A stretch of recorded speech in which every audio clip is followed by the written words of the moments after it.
Tanggal 11 September yang diperingati sebagai Hari Radio serta Hari Lahir Radio Republik Indonesia yang didirikan pada tanggal 11 September 1945 diperingati melalui berbagai kegiatan, salah satunya Jalan Sehat Bersama. Radio Republik Indonesia sebagai media tertua turut andil dalam perjuangan merebut kemerdekaan dengan penyampaian informasi kepada seluruh masyarakat serta sarana hiburan.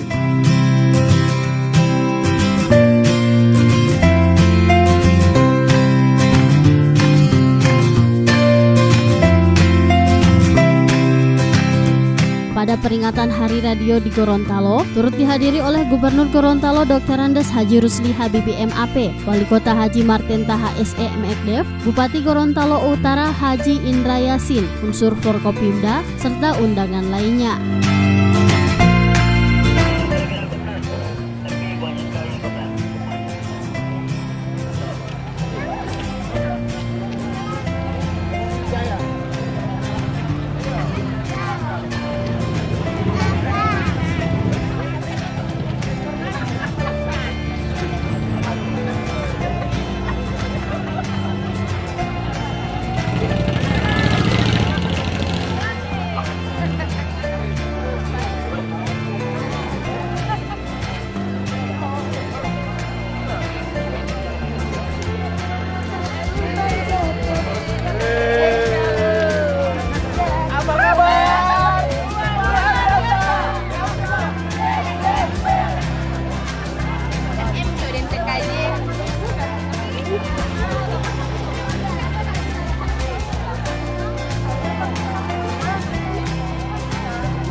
Tim Liputan Advertorial Mimosa TV.